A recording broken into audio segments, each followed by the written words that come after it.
All right, guys, we're back on the Next Level Agents podcast, and I am joined by my new friend, Syed Mohsin. How are you doing, man? Good, man. Good. Just I rocking and rolling. I love that, man. Well, I want to tell the listeners kind of how we got here because you had reached out to me, and we recorded an episode on your podcast, and which, by the way, Real Estate Junkies. We'll link to it all in the show notes here for everybody. Um, and I just kind of liked your style, dude. I liked it. It was free flowing conversation. I liked it. I was like, you know what? We got to run this back the other way. And so, in full transparency, a lot of times when I have somebody on the show, in most cases, I've known them for a really long time. Like sometimes it's only a couple years, but sometimes it's north of a decade. And Wow. so it's really easy for me to ask questions and kind of tee them up. And today, because we don't know each other well, we've known each other for a little bit. Um, I thought it'd be cool. Like I'm gonna literally get to know you today, and you're That's amazing. Well, so I'm glad that I'm the youngest known person on the podcast. yeah. So why don't we start there? Like, start with where are you at, and just tell us give us the elevator speech on you and your business.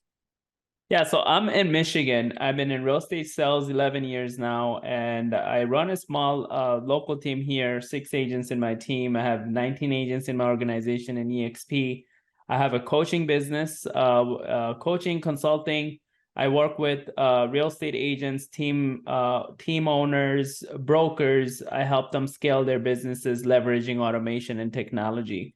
We have had in the past, taken brand new agents to six figures in their first year, and brokers 3 to 10x. I have 10x someone's business over a 2 year period to taking them from 17 million in sales to 155 million plus in sales in a year. So yeah, a lot of what we do is real estate business consulting, systems, processes, technology, automation, in lead generation, lead conversion, stuff like that.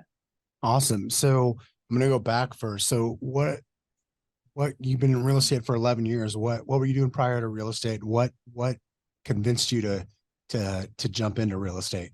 Yeah, so I've been in this country 17 years. I moved here with my parents, moved right into Detroit. I had a very different picture of America that I thought I was coming into. I watched. I knew what I knew of America was from Disney and Marvel movies, and when I came to Detroit, it was a complete different picture. Obviously, I'm colored myself, but I didn't have a picture of a colored America. There was only one white person in my school. Coming into America, my first year was in high school as a senior.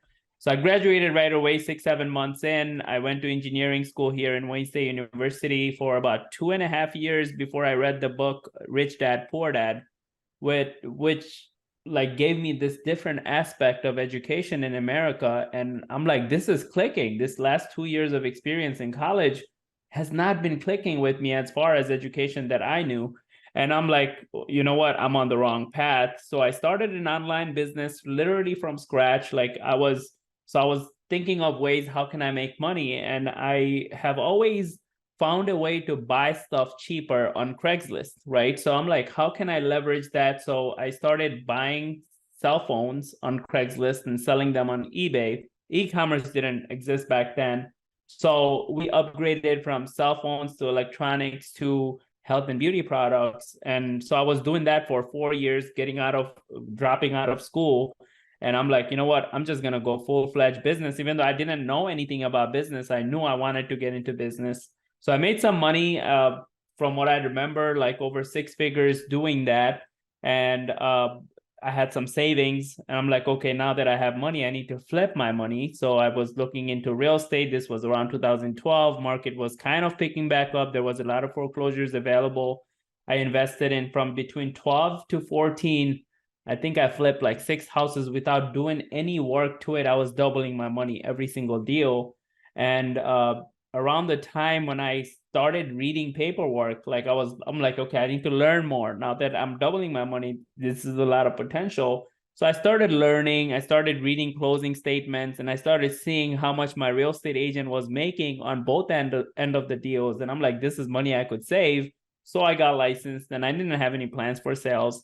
But eventually I got married through that process in 2015. So things got a lot more serious for me financially. And so I had to get something really concrete. And that's how I got into real estate sales.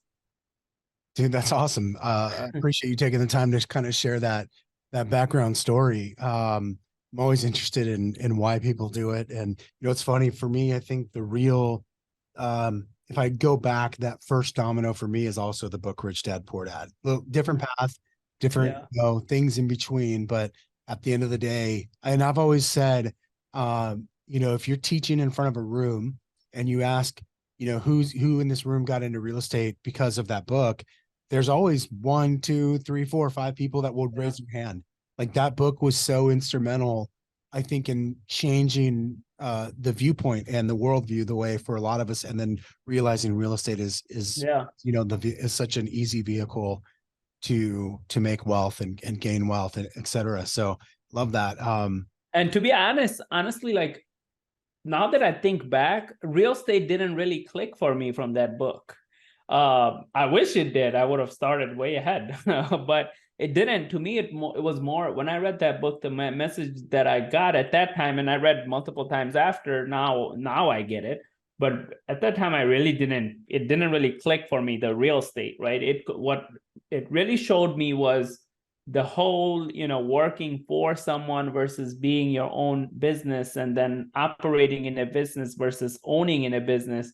And that the 4 quadrants, right, really made a difference for me, and be able to and at the time, 2009, big threes filed bankruptcy, right? Like Ford, General Motors, and Chrysler here in Detroit filed for bankruptcy. And I was in school to get an engineering degree to work for one of these companies. It was my dream job. Like I hope I get a job as an engineer over there.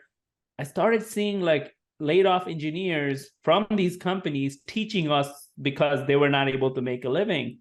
So I'm like, there is definitely something wrong with this picture, right? And that was around the time that I read the book, and it kind of gave me that perspective, like, hey, getting a job, like I come from an immigrant family, right?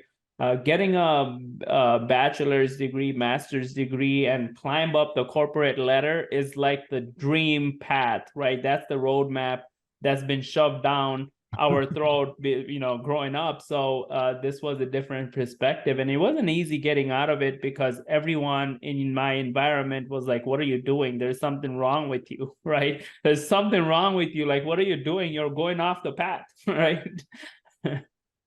It's so true. Well, let me ask you this, because as your business has obviously grown and matured over time, you're big into technology and utilizing the technology as real estate professionals, as you mentioned earlier. What was it? When did you start to notice, like, hey, okay, I've got this real estate business, and now I'm using technology, and it's really becoming a differentiating factor for you? Was there like a moment in time where you kind of realized that? Oh yeah. So when I started in a different, like, it's not a non-traditional method. When I first started in real estate, I started with Keller Williams, and they taught me, like, the Ignite program, how to generate leads. You go to people that knows you, likes you, and trust you. And obviously people that I knew at the time, they knew that I dropped out of school. They didn't really like me, right? So that was a path I couldn't go down. And it was a limiting belief at the time. And if it was today, I would still go down that path. But I started working with, like, I wanted to work with people that don't know me, right? So I started working with the brokerage at the time, and I really wanted to get serious about real estate sales. And he was providing Zillow leads. So Zillow was one of my first experiences in real estate sales, getting leads through Zillow. Really garbage leads, because Zillow leads in Detroit are very bad leads. So I learned how to convert online leads, and I worked on Zillow leads about 3 years in a row. Majority, 90% of my business was coming from Zillow leads. And through that time, I learned how to market myself, how to brand myself, how to utilize social media and all of that. And this was around 2018 when Zillow launched a Flex program all over the country, and they started in our market. And I started seeing a difference in Zillow lead qualities. They really shifted. And at the same time, this was around the time when I was really getting into real estate marketing, generating leads online. I was learning Facebook, Instagram ad stuff, converting leads. And, traditionally in our market, everyone's pushing for expired expos, right? The big brokerages, the big teams out there, they're, the traditional cold calling model or open house models. And I started seeing all across the country. I mean, even this is true for even today. If you look at the biggest brokerages and teams who are doing big numbers, they are leveraging technology. They are leveraging online lead generation, automation related to lead conversion, database retargeting, and all of that. So I would say 2019, end of 2018, 2019 was the year where I saw hey, I need to conquer this marketing agency stuff, right? Otherwise, Zillow, when Zillow launched Flex, that was the sign for everyone to really pay attention to online lead generation space.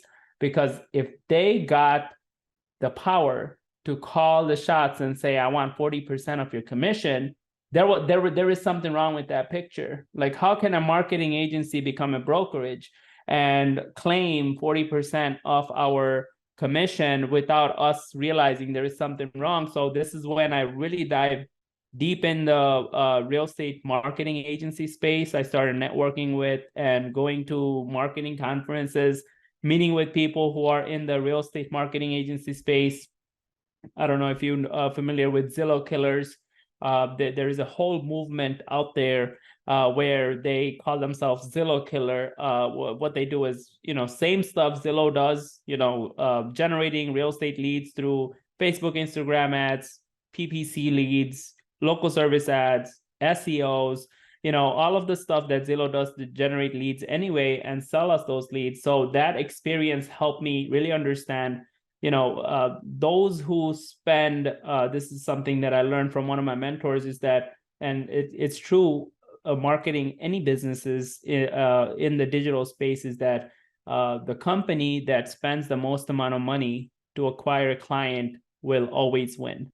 And that's what, we are giving Zillow that power. The more money we dump into Zillow, leveraging their leads, more commission we pay with the Flex program, we are giving Zillow that power to be able to spend the most amount of money to acquire a client.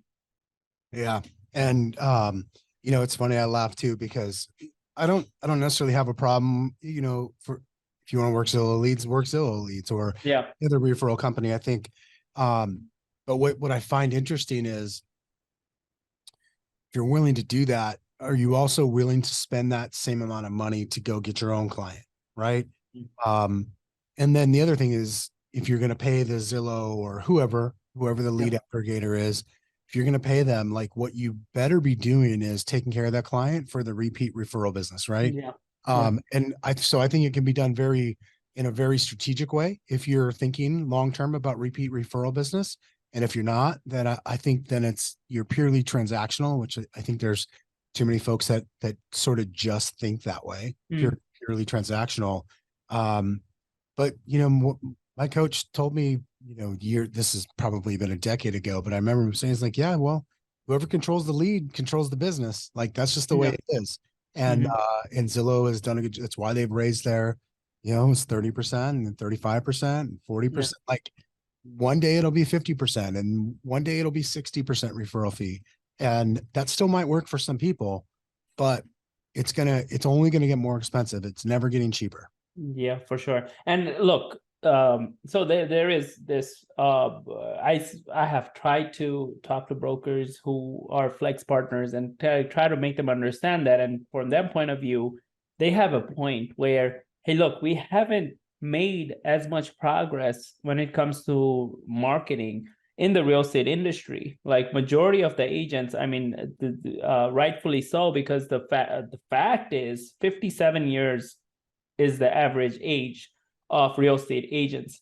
Even if you were to get the most amount of resources and dump the most amount of money to teach the whole industry digital marketing, it's not, factually possible, right? You cannot unbrainwash, or what did you say? You cannot teach an old dog new tricks, right? So it makes sense. But at the same time, look, I've done Zillow 5 years of my 11 years, right? So as much as we would like to think that, hey, we service the clients, we have control, but those who have consistently at a very high level done business through Zillow leads, they know it's almost impossible to maintain connection. Doing Zillow in those 5 years, I probably had over 400 past clients through Zillow leads, right? And I barely was able to stay in touch, because if you're working Zillow leads, with every new connection, you're out the door trying to meet that person. Otherwise, they're going to go meet someone else, right? So you're on the road. It's kind of like the way I look at Zillow now, I didn't look at it back then. And that's why a lot of agents who are doing Zillow right now don't look at it. But once they get out of that hamster wheel, they are able to see it. It's like a Zillow is Uber for real estate, what Uber is for taxis, right? Yeah. So, I mean, the whole model, everything makes perfect sense. Like, people, the tour requests, when they launched tour requests in 2020, it was like almost like they just launched Uber for Zillow, right? It's just like tour requests was so annoying. And that's what made me quit Zillow. I was like, you know what? I'm done for it. This is it. Like, it's so annoying. Like sometimes tour requests would come in like midnight, and they want to see the house at early in the morning, like 8 a.m. and it was just so annoying. And it's just like you can't even change the tour request time, and it feels almost like when you go through that operation, the way it looks now. For big teams, they probably have that flexibility, but for a single agent, it's almost impossible to give that level of customer service to be able to get return business. It requires you to not only serve the client properly, but also maintain communication and touch base with them,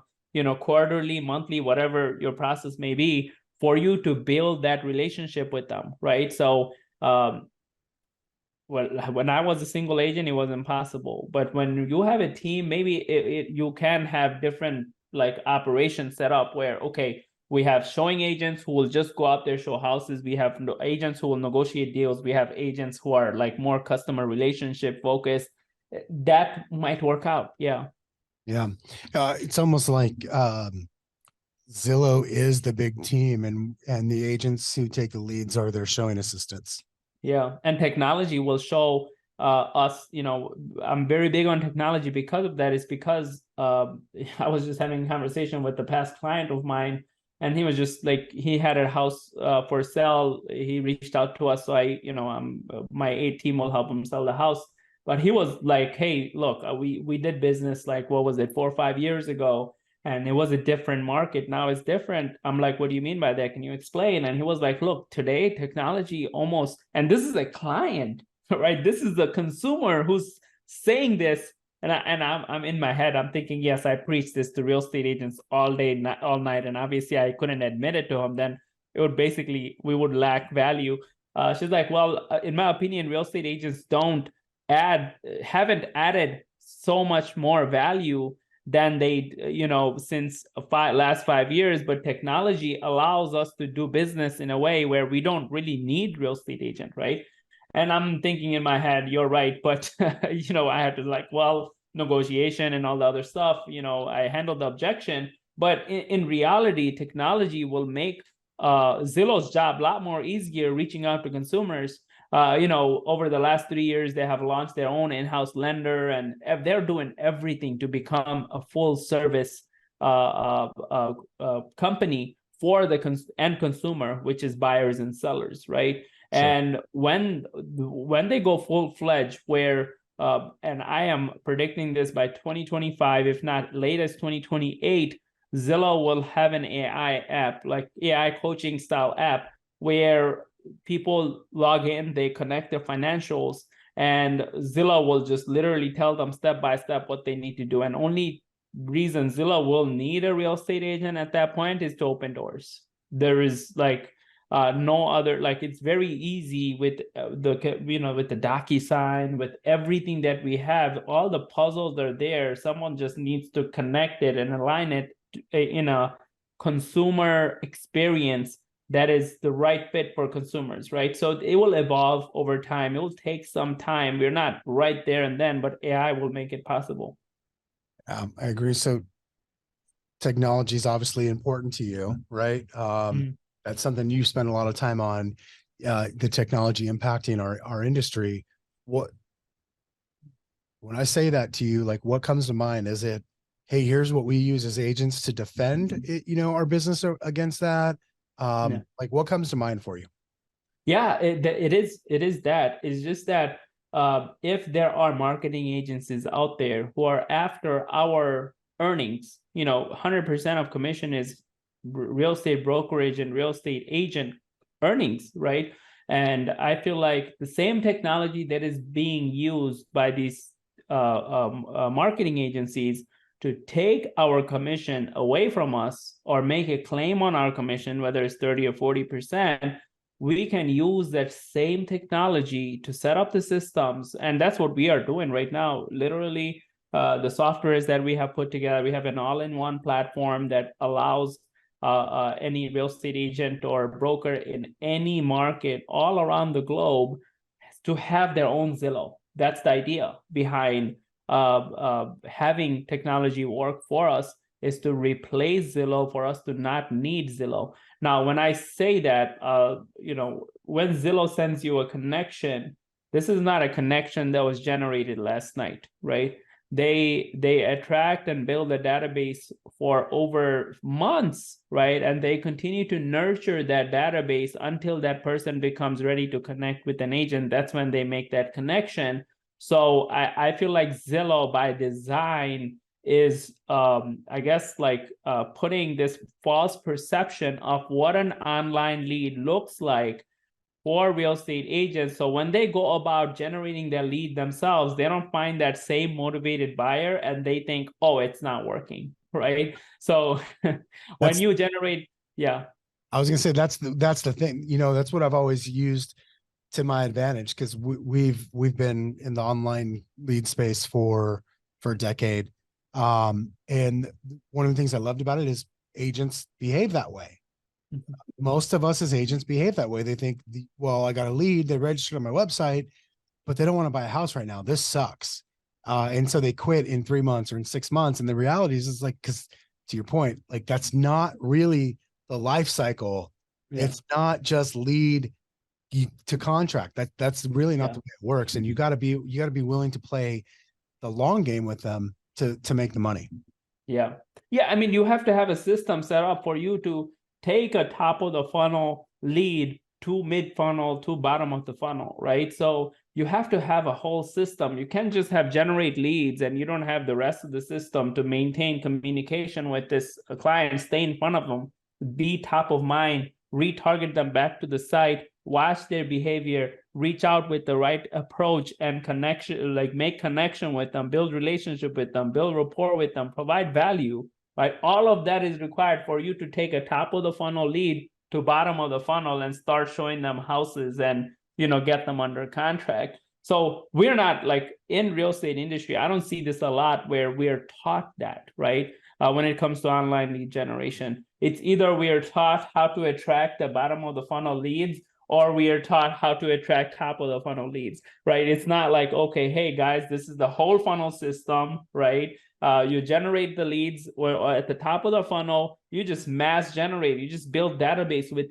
those type of leads. And there will be about 1 to 3% of people, if you approach them properly, even if they're top of the funnel, you can take them straight to bottom of the funnel, but the approach has to be really proper. But over time, doesn't even have to be that long of a time. If you give top of the funnels the right incentives for them to talk to you, to educate them, right? You can bring them down sooner rather than later down the funnel. And that's the approach we take with technology, with retargeting, with automation, automated campaigns, voicemail drops, and mass text and email campaigns. With emails, what we are doing different is story-based email campaigns. So let's just say if we have a campaign for generating new construction leads, our email campaigns talk about a story of a person, whoever, John or Lindsay, who was aspiring new construction home buyer, and they didn't know how to go about it, and with some failed approaches to it, and then like a full story. Like when we tell the story, a lot of times our emails like received very well, and at the end of every story we give a call to action, or we say stuff like, hey, if you want to know more about next week's topic, send us a message, and we're going to send that ahead of time. Like we send once a week, we send a story-based email, aside from everything else we do. And it works pretty well for us to work with the top of the funnel. They take it very more warm approach to it than just constantly bombarding, like, are you ready to start talking to us? That's awesome. I feel like this is a topic you're obviously passionate about it. You probably talk about it for hours and hours. Yeah. You started a podcast recently. Is it safe to say like a lot of the focus is going to be on this type of stuff? Well, when I first started the podcast, honestly, like I didn't have any plans, right? Like the reason why I wanted to start a podcast was to get to know people like you, right? So my first focus was that I'm going to reach out to people that I don't know in the space that has been around for a while. I want to highlight them in my podcast. That was my main goal. I did do a few episodes on, automating lead generation and conversion and stuff like that. But right now we are closing in on 100. We just went over 100 today. We're at 101 episode. And I would say 90% of the episodes are just people like you that I featured their journey into real estate and what they're doing. That's what I'm more passionate about, is to get involved with people that are already in the space doing great work. I think, when it comes to growing in anything, most people just take the approach of, okay, I'll do my own thing, right? And they don't pay so much attention to like, okay, there has been like, if I wanted to build a car, cars have been around for hundreds of years, right? Instead of redesigning a whole car, if I get your blueprint and the other person's blueprint and another person's blueprint, studied your blueprint, I could make a way better car than if I were to recreate a whole design myself, right? That's my mindset around, when it comes to growing in anything. So when I wanted to grow into the real estate coaching and consulting space, my first idea was that I want to mix with people. I want to mix with coaches who are out there, top producers who are out there, big, business owners who are out there, and learn from their journey. And what best way to learn but to highlight their journey, right? Yeah, that's awesome, man. I agree. Literally do the exact same thing. I host podcasts for the sake of learning about people's business and kind of how things have worked for them, what works for them, how they tick, things like that. So you mentioned coaching. So if someone who's listening to this goes, he makes a great point and I need to get some of this stuff dialed in, where, is there, what's the website, or how can people reach out to you or get in touch with and learn further about what you're doing and how they could use that for their business? Yeah, for sure. Yeah, you can find me on bossagents.co, bossagents.co. You will see a calendar link on there. What we are going for right now is a franchise model without a franchise, without having to pay for a franchise fee or royalty fee, none of that. What we are trying to build, and we are already working with several lenders where the lenders are hiring us to coach their realtor partners. We're working with Caldwell Banker brokerage out in Toronto, who are working with us. And one thing, obviously, is I'm with EXP, right? So first thing they want to know is if I'm with EXP. To me, it seems like there were agents who already kind of like exploited that space. That's what Because everybody's afraid of us. Like, oh my God, are you going to recruit everybody from us? Like, yeah, no, yeah. it turns out we're just agents also running our business, and some of your agents are interested in learning about it. Sorry. Yeah, and so we actually did like a few months ago, about 4 months ago, I made it part of my contract that we are not going to recruit any of their agents, so that way I can work with independent brokerages. Our model truly is for people who are out there who are lacking the resource, right? And even within EXP, I have students in my coaching program within EXP that are not part of my downline, which is what like made me really glad that I joined this network, because people are so open-minded. Because it's like once you are within EXP, the recruiting thing is out of the window, right? Like people are open-minded to know about, okay, what are you doing? What am I doing? So what we are really going for, the way my coaching program and the consulting program, the way it looks like is we have a 12-week knowledge base where people kind of like self-learning model. And then we also do 5 days a week, 3 weeks in the month. So 15 group coaching calls a month. On top of the first 3 months, whoever gets into the program, they get a monthly one-on-one coaching call. And then we have our all-in-one software that allows people to copy and paste our business model, technology, the marketing campaigns, the funnels, everything that we use to automate our lead generation and conversion and building database.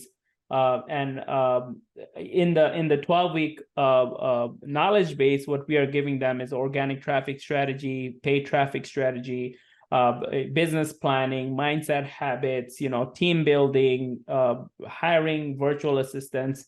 We're also almost like borderline. We're almost there. We are creating or launching an offer on placing virtual assistants in people's businesses, because working with agents and brokers over the last 3 years, I have found that a lot of them are taking on heavy, overhead, hiring admins in-house, right? Like I haven't run my business that way. Like I'm a very resourceful person. Like I try to figure out to accomplish things. Like if you see my social media, none of it, like I don't have a media team. I don't have, all of it is done by virtual assistants, my video editing, my social media account management, right? So I'm like, I need to create solutions for this. There is, virtual assistant companies out there. They charge $2,000, $2,500 just to place a virtual assistant in your company, and doesn't really work out. I have had a lot of bad feedback from people that it didn't work out for them. So that's why we're launching this offer. So really the idea is to support real estate business owners, not agents who think of this as a side hustle. They don't like work well with us. Someone who is looking to last in this business and really want to future proof their business. That's who we are for. That's who we work with, really. Awesome. And say the website URL again one more Yeah, time. bossagents.co. Great. We'll make sure that gets in the show notes as well. Well, Syed, I appreciate you taking some time today to chat with me again and just talk a little bit further about your business, but also, technology in the future. I don't like to spend too much time like worrying about it, but I do love to talk about it and force myself to think around, cool, how is my business defensible about this? Or you use the term future proof, which I love. And I think those are the types of things that we've got to think about if we're going to go beyond next month's closings and the following month's closings, right? Yeah. There's looking past next month, but we've also got to look past next year. And so I think that there's layers to that. And I appreciate that you do that and that you brought this conversation today, man. Yeah, thank you. I appreciate you again getting me on and everything that we are doing. End of the day, like it has to be bigger than just money, and that's what it's really about. To me, that's what it's about. What I do it for is to help people make more so they can live more by giving more. What I have found in my experience being in business is that when I truly intentionally wanted to help people and give people, that's when I really found success, found that fulfillment that it comes out of, helping someone versus just transactional and making money. It doesn't take us anywhere. But at the same time, if you're not making money, if you're not paying bills, you can't, in my opinion, you can't really truly be happy. If your bills are not paid and you're always stressed out and you're fighting with your, husband or wife. So everything we do is to help people make more, to live more by giving more. So and everything you are doing is aligned with that, right? You are doing this. Obviously, you're not making money out of this episode that you're doing. There is an audience you're serving, and that's what it's about. Yeah. Well, we think very similar, man. So I appreciate that, and thanks a lot for being on the show with us today. For sure. I'm looking forward to seeing you in EXPCon. Absolutely. I'll see you. I'll see you in early October, and listeners, we'll see you next week. Thanks for joining us today. All right. Thanks, bro. Thank you.